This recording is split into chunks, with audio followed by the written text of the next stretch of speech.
Hello and welcome.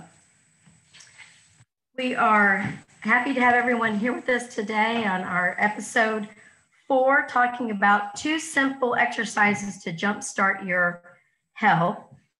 And I just want to start off by reminding you that this episode, as our other episodes, are sponsored by Brighten Heights, which is a first of its kind senior living community that's going to be developed in Pee Valley, Kentucky. And the purpose of it is to promote the healthy lifestyle and change among seniors. And we hope for it to open in 2024. So for more information on Brighten Heights, you can visit our website, which is brightenheights.org. Here in a moment, I'm going to introduce our guest, but first, I'd like to do some housekeeping. So feel free to ask questions through the chat window, or if you are joining us through Facebook Live, feel free to leave your questions in the comments. And we will be monitoring those questions throughout, and we'll ask them at the end of the webinar.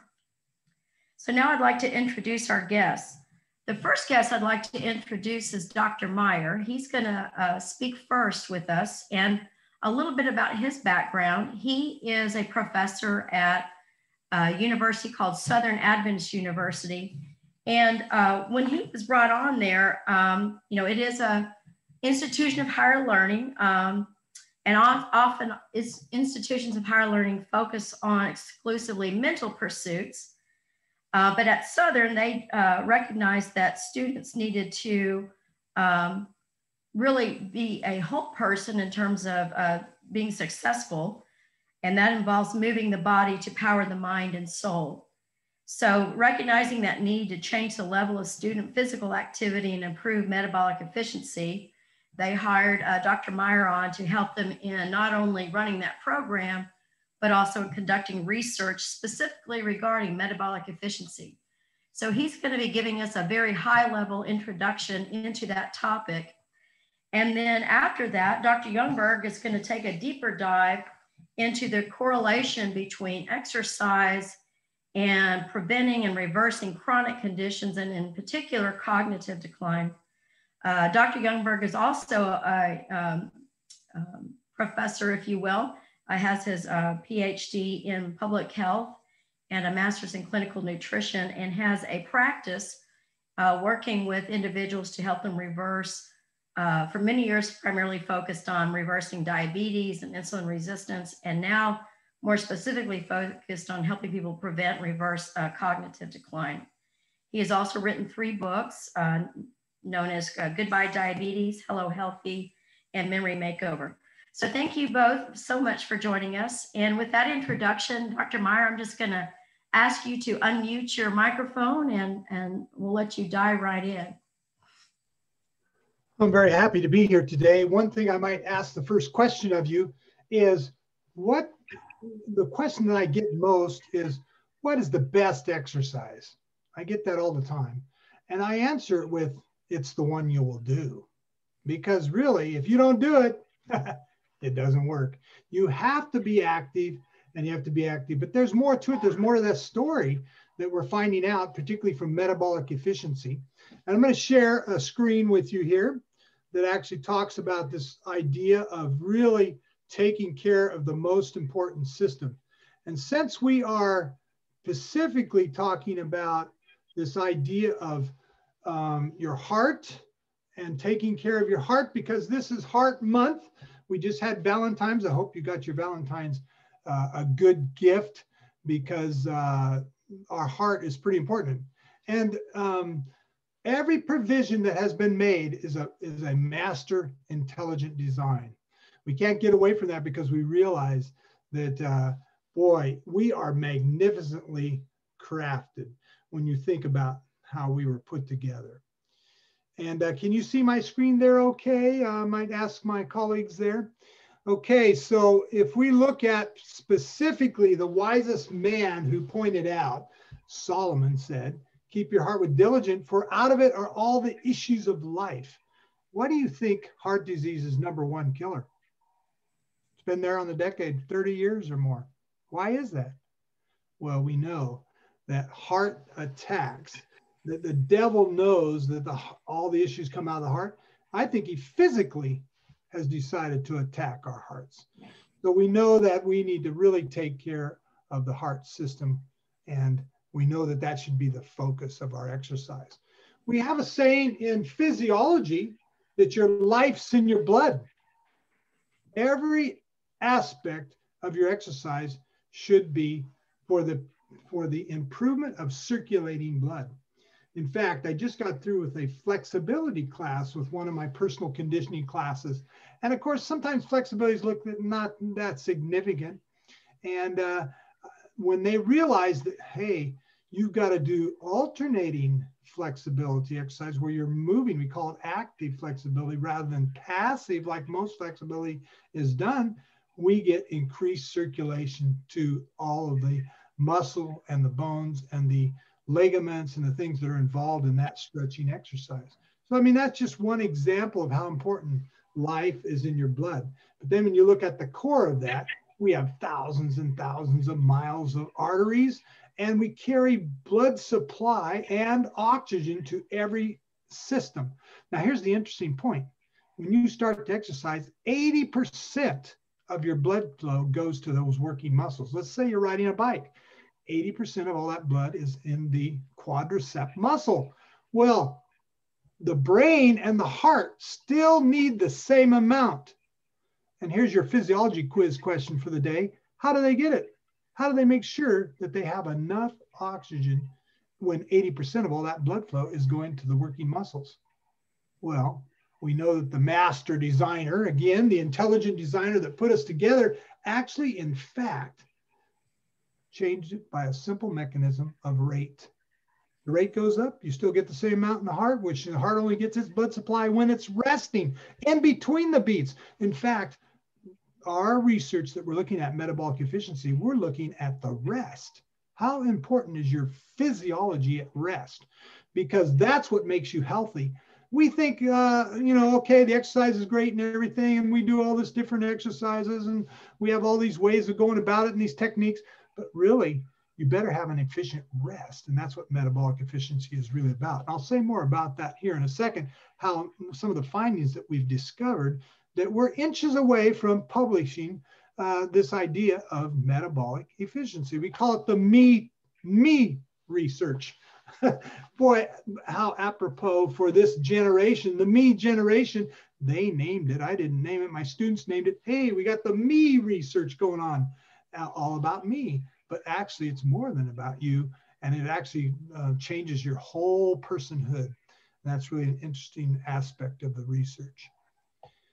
So when we look at this idea of exercise, we think of it as medicine. The American College of Sports Medicine started not too long ago, looking at this idea that we have medicine that is actually beneficial. In fact, it's more powerful than medicine.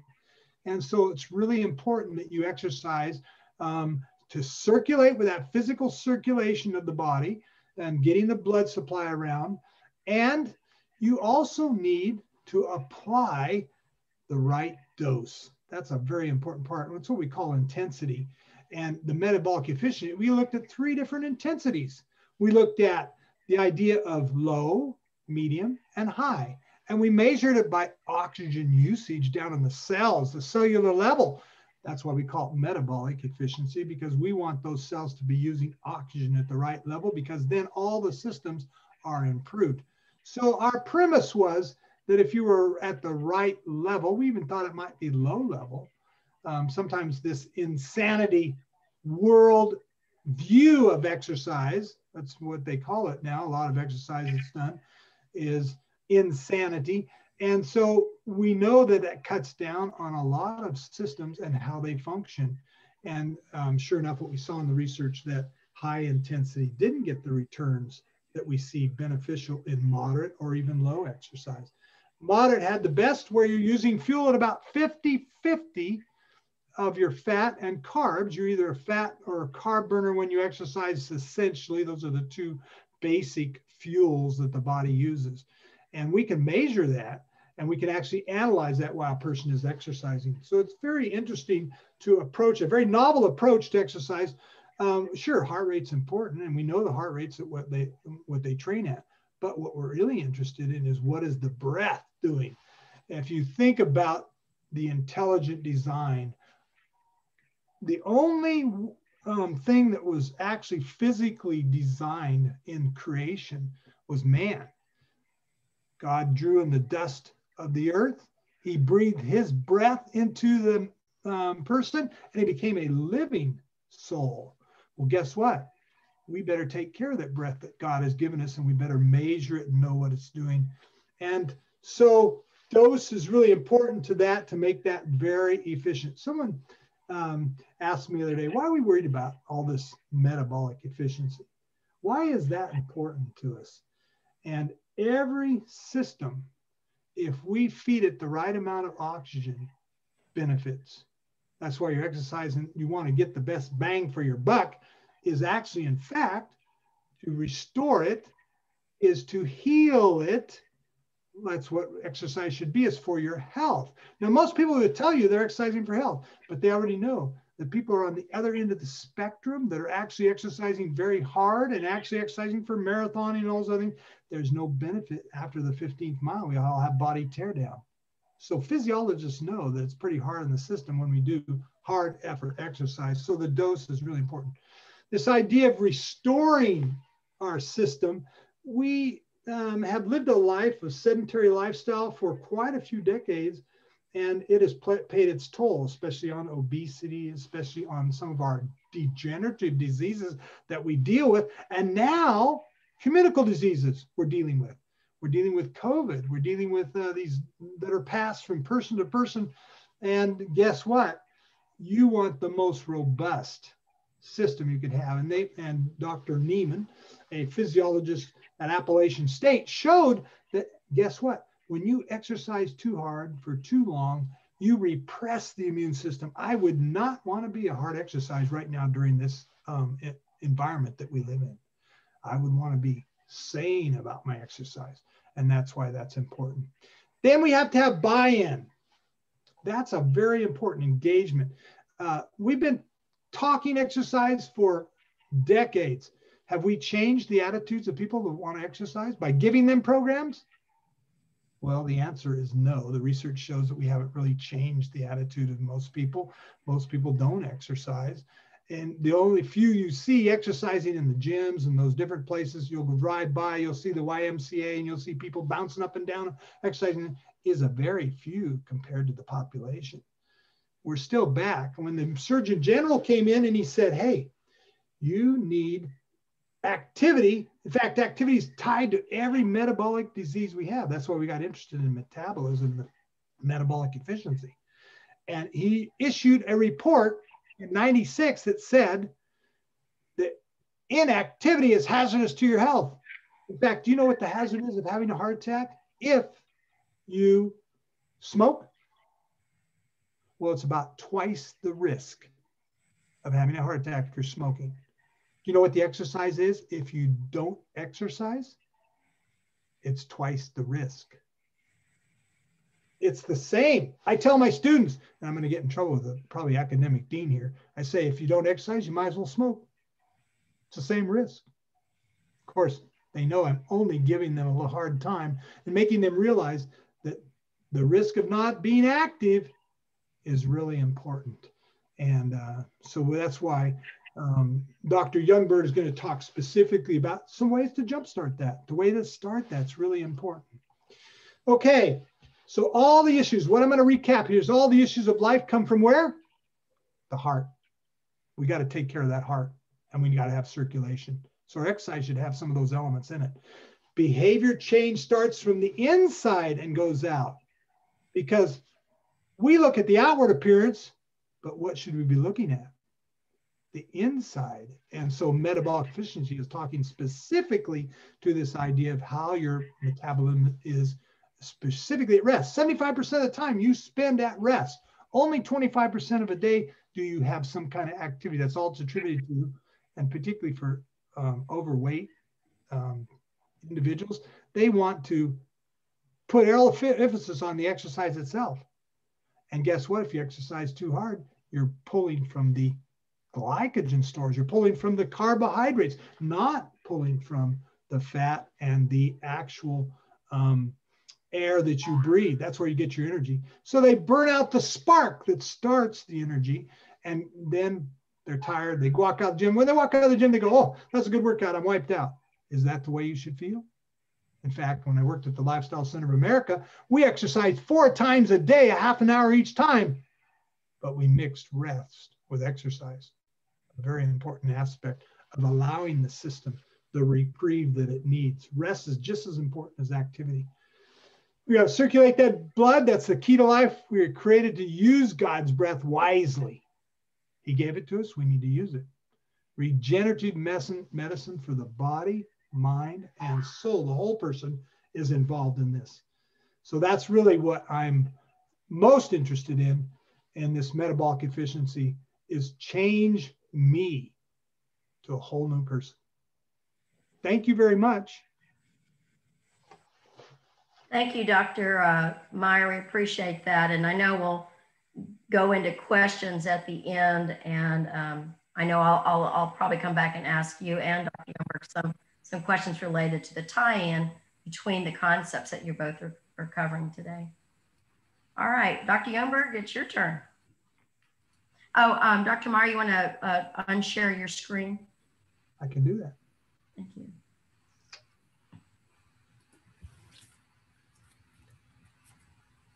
Thank you, Dr. Meyer, for your presentation there. It reminded me, I actually, my major professor was Dr. David Neiman at Loma Linda University many years ago.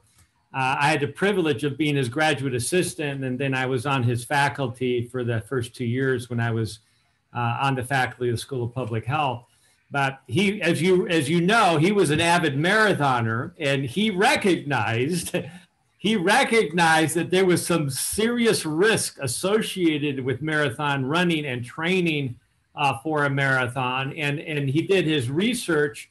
In fact, that was part of my doctoral research with him to see the impact of ultra marathoning on the immune system. And even these extremely fit individuals who basically ran for 3 hours at 75% of their VO2 max, they had significant depression of their natural killer cell activity, which is a key aspect of the immune system.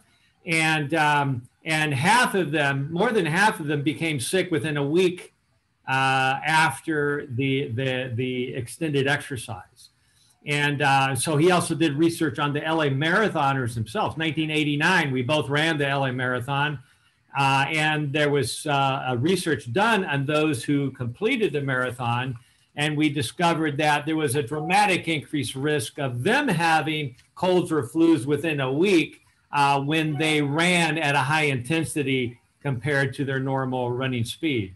So the good news for those listening today is that we definitely can dramatically lower our risk for these problems if we make good decisions and pay attention to body balance, as you pointed out, rest. So I'm going to be sharing with you now. I'm going to share a screen. Let's see here. Here we go. Okay. All right. So this. So I'm going to start out our discussion by addressing, the reasons, the underlying reasons why the appropriate types of exercise. And we're going to be talking about those 2 simple exercises that can really jumpstart people's health and healing potential as well. And the way it works is through the expression of our genes. And that's a process called epigenetics. In other words, it's not just what's happening with what the gene is doing itself, but it's the factors that affect the way the gene works, the way the genes express themselves, independent of the genes themselves. So we can do a lot of genetic testing. There's popular places where you can do a saliva test with 23andMe or Ancestry.com, and you can find out all about your genetic risk factors and what mutations we carry. And that's important. I do that with every patient I see, is that we actually evaluate genetics, and by knowing where our genetic mutations are, we know precisely where the biochemical pathways to intervene from a nutritional standpoint to impact outcome. And we're going to be talking more about nutrition in the future.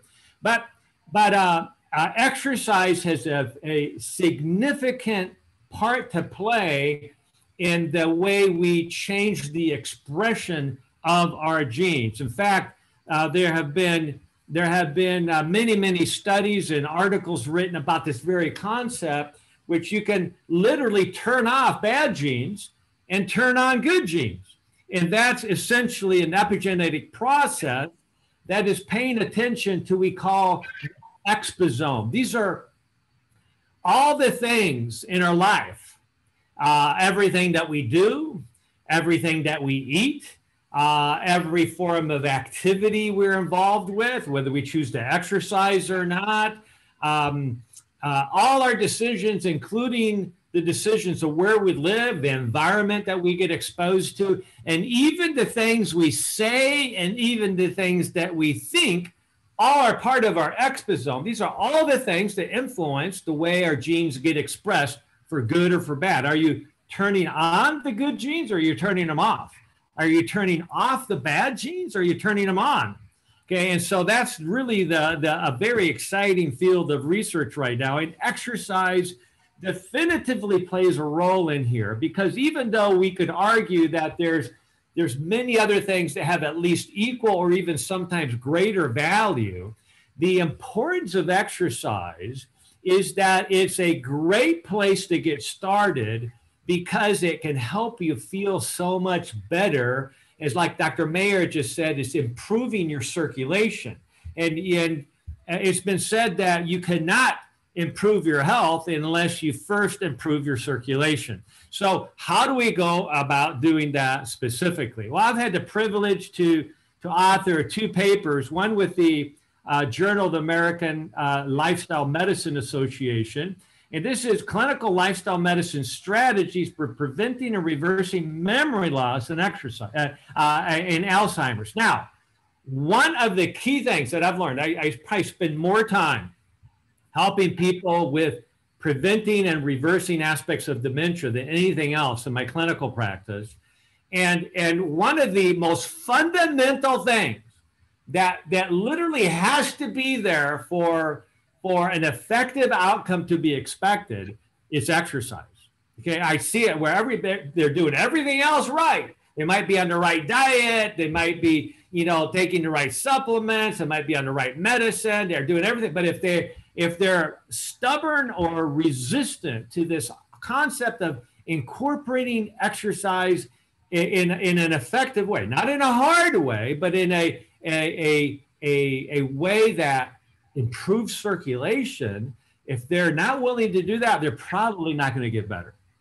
And so that's why this is such a critical first step to really jumpstart our health. And we're going to be looking at 2 specific methods in a little bit. Now, the second study that I was involved in was actually headed up by Dr. Dale Bredesen, who is a well-known, a world-famous neurologist, because he ended up writing the book, The End of Alzheimer's. And he puts his money where his mouth is, because he's actually trained thousands of doctors, including myself, on how to have a comprehensive package or protocol to help people reverse cognitive decline. Yes.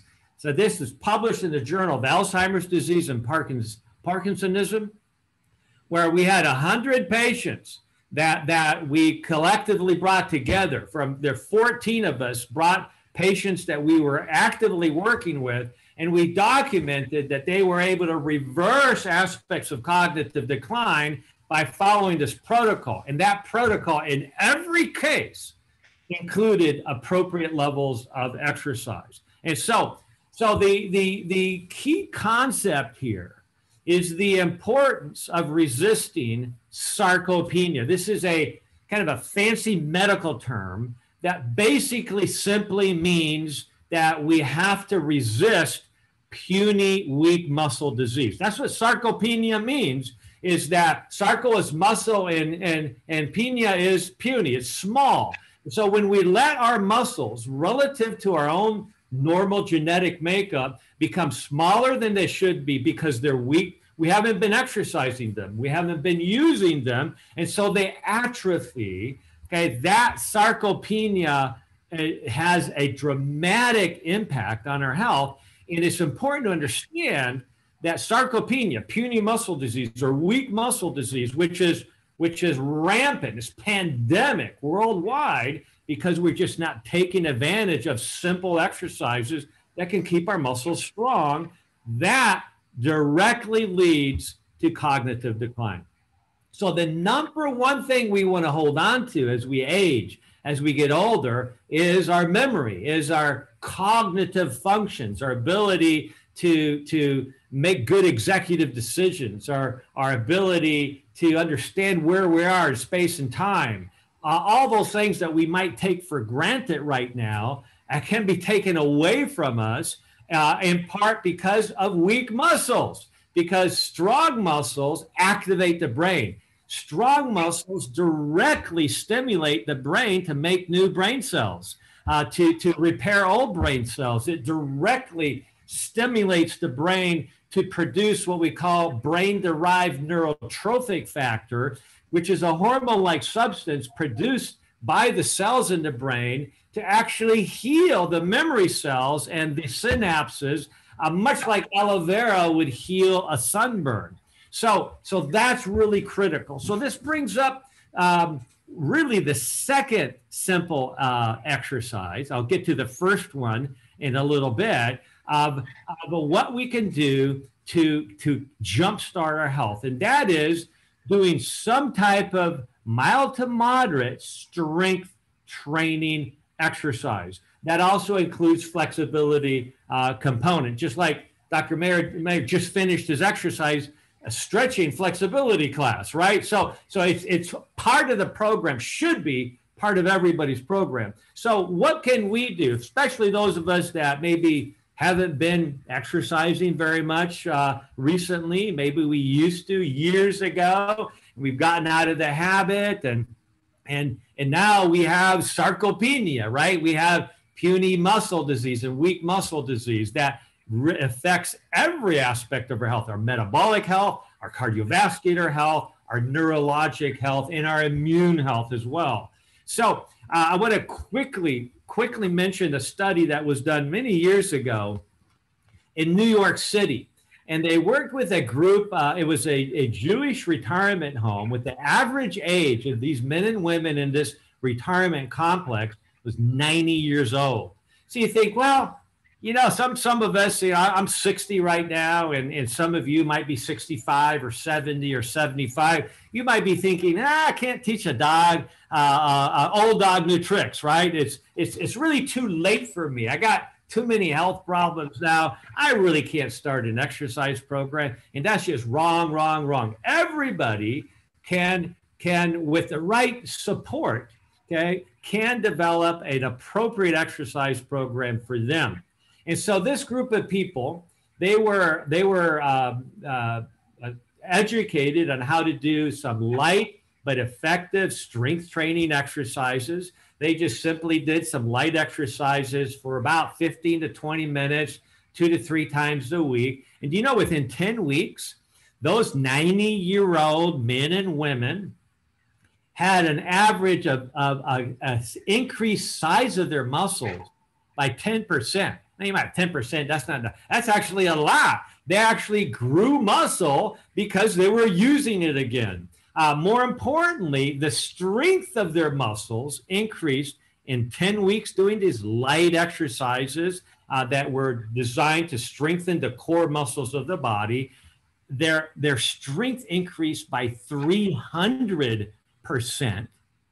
And 7 out of 10 of those men and women, 90 years of age, who had required a walker or a walking stick, no longer needed them. They were able to put those away because now their muscles were strong enough to be able to have a sense of confidence and surety in taking that next step without falling. And so, in other words, at any age, we can dramatically improve our health, immune system, cardiovascular system, and neurologic brain health by implementing some simple strength training exercise. So now I work with people who have even severe dementia, who basically are just sitting in a chair all day. And so one of the things that I recommend to them is to simply do an exercise where they're with support, if necessary, from a caregiver or a family member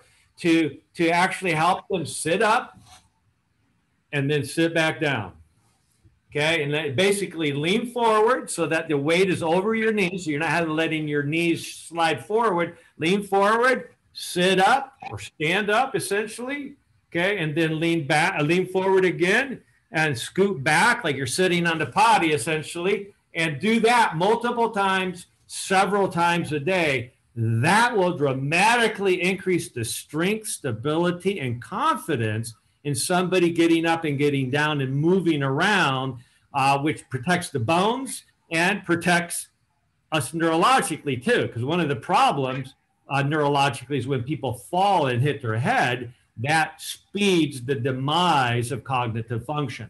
So the number one simple, or I should say the number two, simple exercise that people can do to jumpstart their health, healing potential, especially for the mind, especially for helping maintain cognitive function and even reverse aspects of cognitive decline, is strengthening the muscles. Why? Because the first sign of cognitive decline is weak muscles, okay? Because of the direct neurologic relationship between the muscles and the brain, okay? And then also because exercise directly stimulates the release of this hormone in the brain that heals the memory cells, okay, and helps you even make new memory cells instead of losing them. Okay, so that's the first exercise. Now, the issue here is again atrophy or breakdown of the muscle cells. Call that senile involution, which is defined in the Farley's Medical Dictionary as atrophy of any organ as the result of the aging process. Now, I'm going to share with you that I actually have a problem with this definition, because it's not age in of itself that is causing this atrophy of the organ. It is happening as people age, but it's not happening because people are aging. You don't have to lose your strength just because you're a year older or 10 years older or even 30 years older than you were when you were 60. Okay, so another medical dictionary calls this a pattern of this retrograde changes that occurring with an advancing age and resulting in the progressive shrinking and degeneration of tissues and organs. So this can happen anywhere in the body. We can have senile involution of the brain. That's what we normally think of senility as, is if the brain is shrinking, we have senility. But in fact, senility doesn't just relate to the brain. It relates to every organ of the body, including the muscles. So if your muscle is getting weaker and smaller, you have senility of your muscles by definition.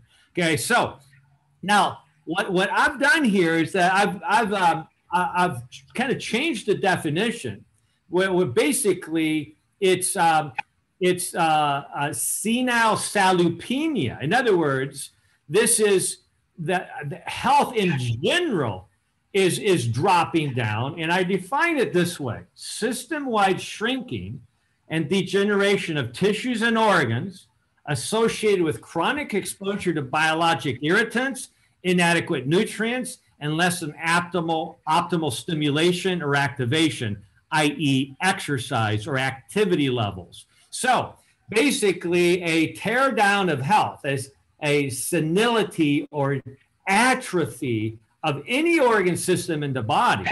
Okay? For instance, an atrophy and senility of the pancreas leads to diabetes, right?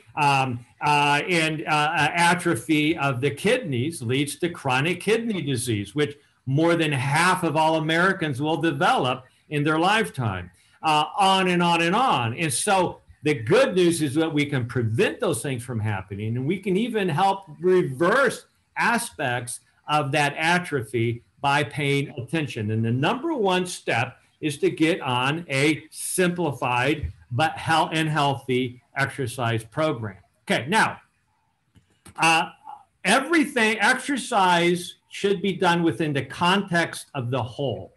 I already mentioned the exposome, all the things that influence the expression of our genes for good or bad.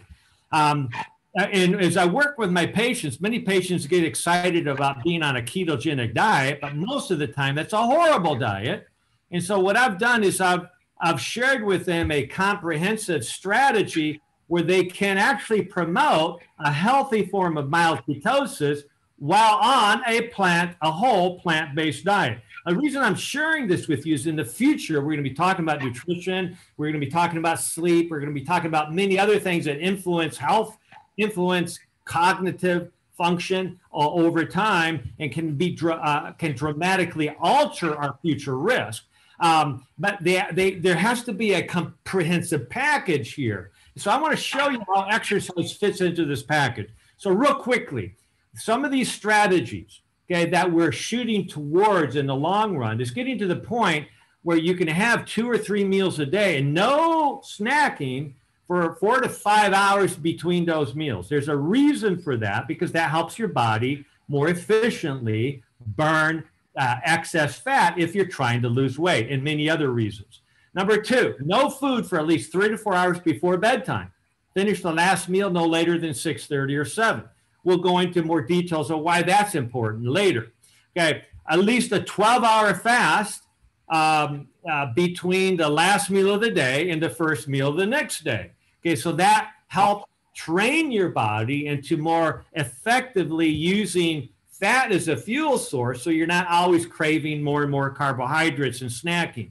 Mild to moderate walk or exercise immediately after most meals.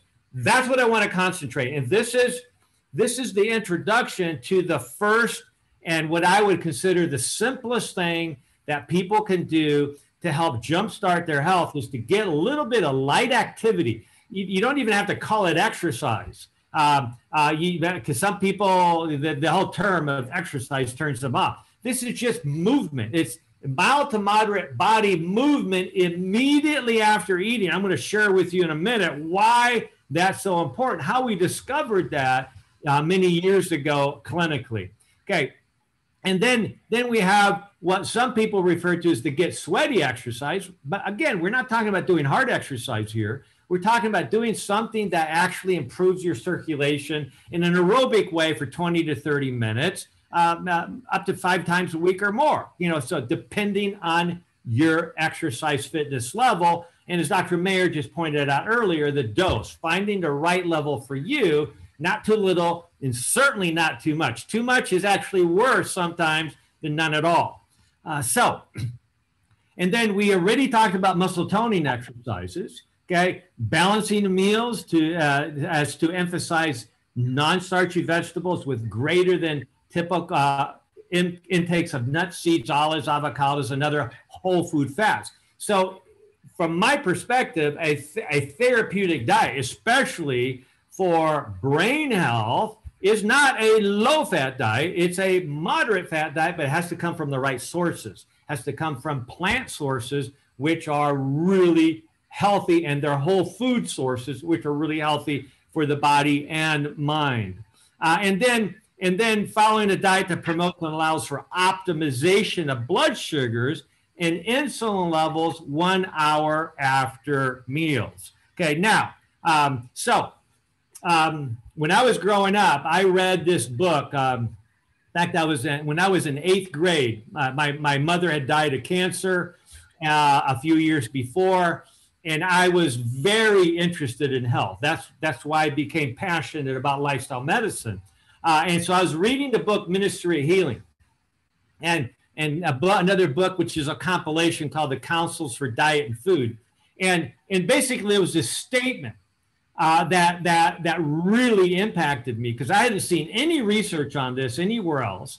a short walk after a meal with the head erect and the shoulders back, exercising moderately, in other words, not hard, just moderately, is a great benefit. Now, for many, up until just maybe 10 years ago, there was not really good research to back this up. But now there's actually a lot of research backing this up. And we learned clinically about 30 years ago that this was very powerful. Now, I want to share with you a case study that was actually involves the chairman of the board of the publishing house that published my book, Goodbye Diabetes, and how he dramatically improved his health by incorporating this very principle of after meal activity every day. But before we do that, I'm gonna stop sharing screen, and let's see here. There we go. I'm going to stop sharing screen, and I want to bring Susan into our discussion. Susan, there you are.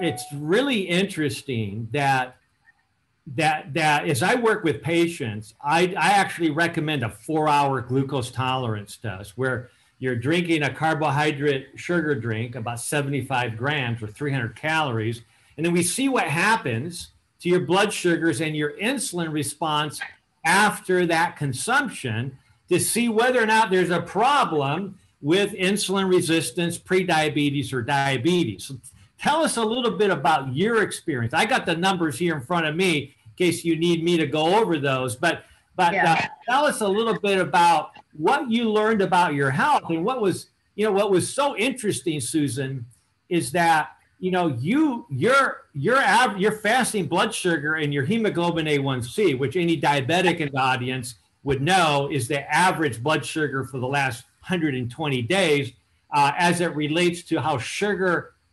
caramelizes or glazes itself irreversibly to proteins in the blood, which of course is a pathophysiologic process that's really bad for the brain and really every organ system of the body. Your hemoglobin A1C was like perfect. It was optimal. It was 5.1. Your fasting blood sugar was under 85. It was optimal. It was perfect. And so you could have walked away, after doing those tests, which is already more than most people do, and said, hey, I'm good. I don't really need to do anything. Already optimal. But you did the 4-hour test. What did you learn? Okay, so, well, first I'm going to tell about my experience, and then later I'm going to tell about you going over the information with me and what you explained to me. So you go and you drink this horrible sugary drink, and then you sit in the lobby and wait for them to come get you to draw your blood every hour. Well, for the 4th hour, I was laying on the chair in the lobby, passed out cold. Like they had to wake me up. And I'm groggy and I'm like, oh, I feel horrible. And they come in and they take my blood. And of course, then I go on my way. So then Dr. Youngberg explained to me, well, Susan, the reason I have people do a 4-hour test is because I want to know if what happened to you is what happens to that person, because what essentially happened to you is you had a spike after your 1st hour, and then you had a huge crash at the end of your 4th hour or during the 4th hour. And I said, well, why did I have the crash since I don't have diabetes? And he says, well, Susan, whatever goes up must come down. And that's been my experience. Is I love, and a lot of people who like to read books, you can't wait for every opportunity to sit down and read a book or, learn something new on your phone, watch a video or whatever. I love to take my meal, go sit on the couch, eat, and then just sit there and read or watch or whatever. And sure enough, not too long after I eat, I pass out cold because I had a spike and then I crash. So now, Dr. Youngberg, you're going to explain why that is and what it means, why it's horrible for our brain health. You're on mute, by the way. Okay, so let me actually let me just just talk a little bit about your situation. Your fasting blood sugar was perfect. And a lot of people, that's the only thing they've ever tested. Even a lot of diabetics, all they know is their fasting blood sugar. Have no idea that their after meal blood sugars go at 300-400 or higher many times. And that's really the main damage to the brain. You know, people with diabetes or even pre-diabetes are twice as likely to develop Alzheimer's. In people with Alzheimer's, 81% of them have diabetes or pre-diabetes. I mean, there's a lot of similarities that if you want to deeper dive into that topic, look at some of our earlier webinars that discuss the relationships between the two. So this test is so important because it helps point out weaknesses that many of us, you and I both, have that we won't notice just by looking at the fasting blood glucose or blood sugar and or the hemoglobin A1C, which is an average blood sugar. And so what happened in your case, Susan, is that your 1 hour blood sugar jumped up to 155. It shouldn't be above 120. And so your fasting insulin, by the way, was perfect as well. It was nowhere near any indication of a problem with your metabolism. It was 2.2. Anything below 10 is desirable. Under 7 is better, and under 5 is optimal. And you were 2.2.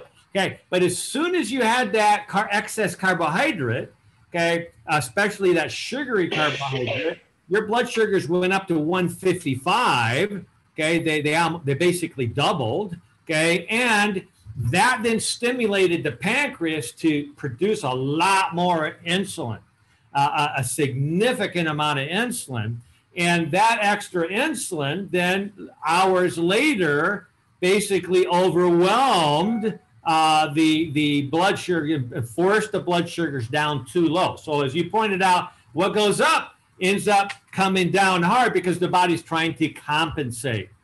Now, so there's actually a lot to this that we don't have time to get into right now. But our point right now is that after meal light to moderate exercise or light to moderate movement of the body in any way helps negate that initial spike of excess blood sugar, which then negates the need to produce extra insulin, which then negates the tendency for that insulin to overcorrect a blood sugar to cause it to crash too low, all of which is really bad for the brain in particular. Low blood sugars are horrible for the brain, literally kills brain cells. So the initial strategy that I always discuss with everybody is that after every meal, get out for some light to moderate activity. Go out, walk, smell the roses, just get some fresh air, spend some time outside. I say at least 5 minutes, knowing that the hardest thing about any form of exercise, just walking out the door and doing it, or basically putting on your exercise shoes, or just initiating the process. That's the hardest part. And once you're doing it, it says, man, I feel so much better while I'm doing it. Why do I have such a hard time initiating it when I know I got to do it? So once you initiate it, you'll probably do it longer than 5 minutes, and 5, 10, 20, even 30 minutes can be powerful at reducing after meal blood sugars, which have the biggest influence on blood triglycerides, after meal blood sugars, of course, cardiovascular risk, dementia risk, and immune system risk as well. So did you want to comment on that any further, Susan?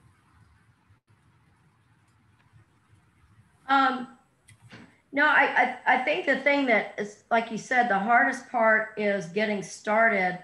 But what I've learned from what you've taught me and my husband, because you've worked with both of us, is what we're trying to do is just keep it from hitting a peak. We're trying to keep it at a more level pace, so we're ultimately not killing our brain cells, and then creating a restorative healing environment rather than having a destructive environment in our bodies. Okay, so let me just comment briefly on the 90-year-old patient that I had, who was the chairman of the board of the publishing house. Okay, and let's see here.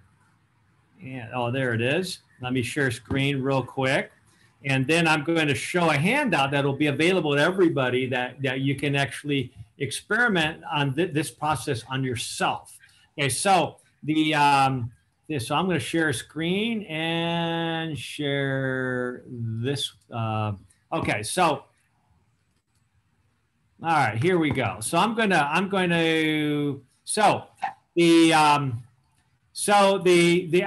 I say, our goal is to be the chairman or chairwoman of the board of our own health. You know, your primary care doctor can't be the chairperson of your health. Your cardiologist can't be the chairperson of your health.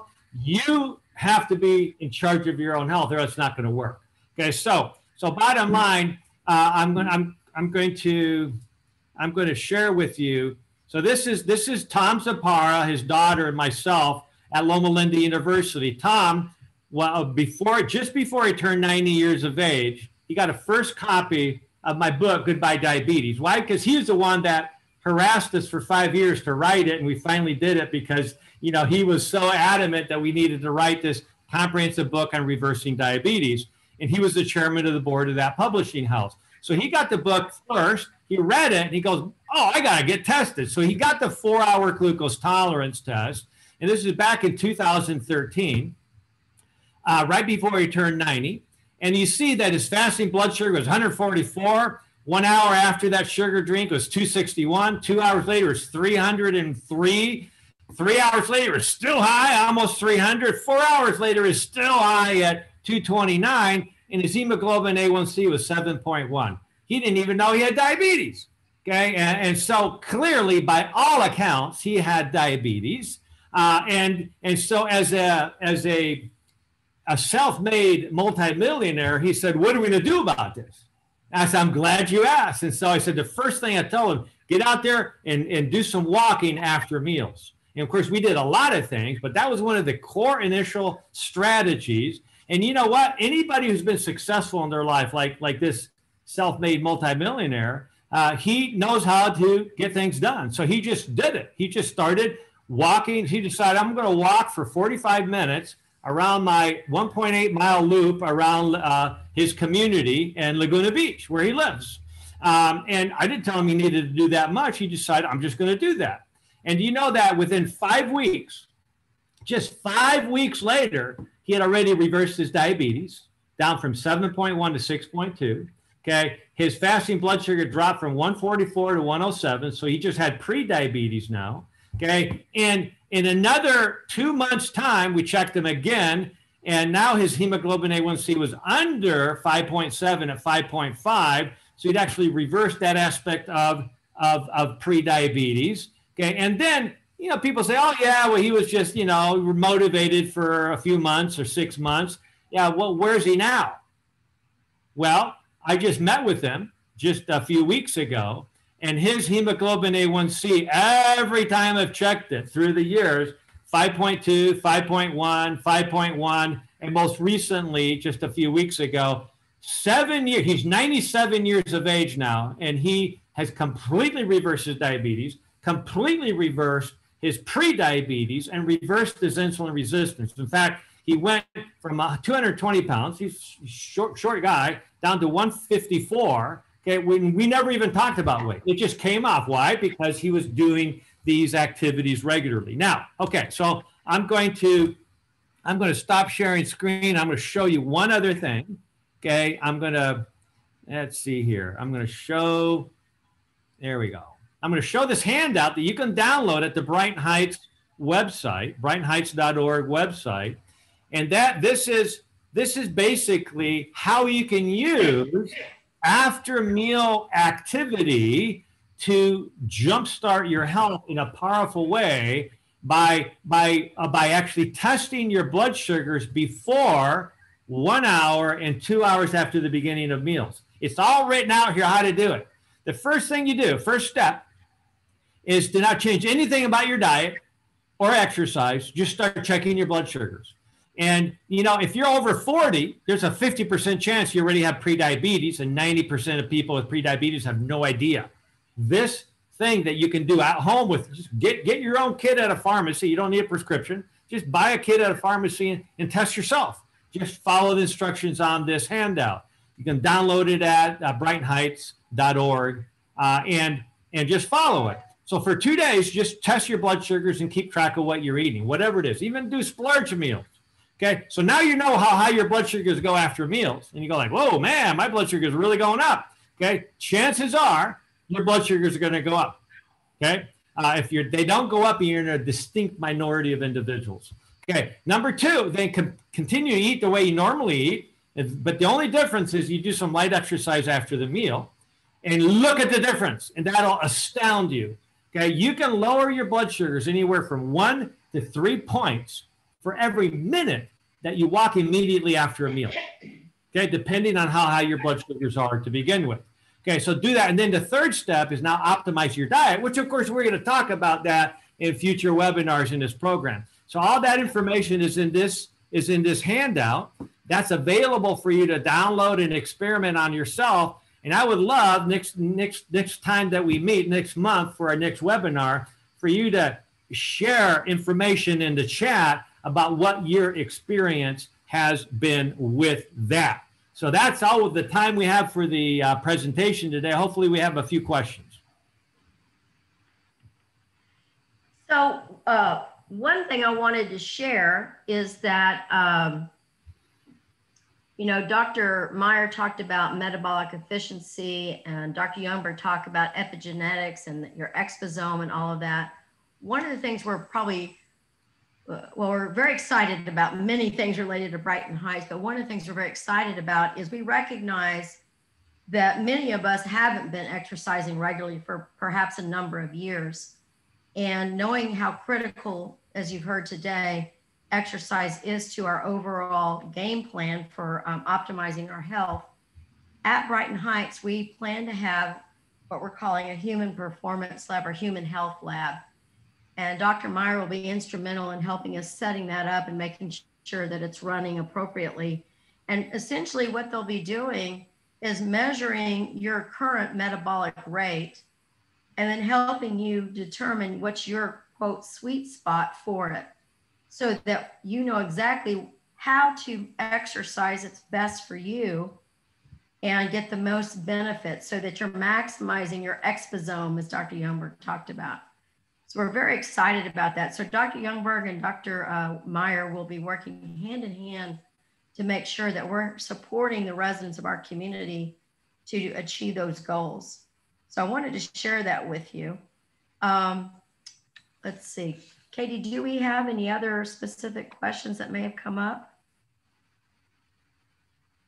If not, I want to share with you that you can, if you have any questions that come to mind after this webinar, you can email them to us at info@brightenheights.org, and we'll be sure to get those questions answered for you and emailed back to you.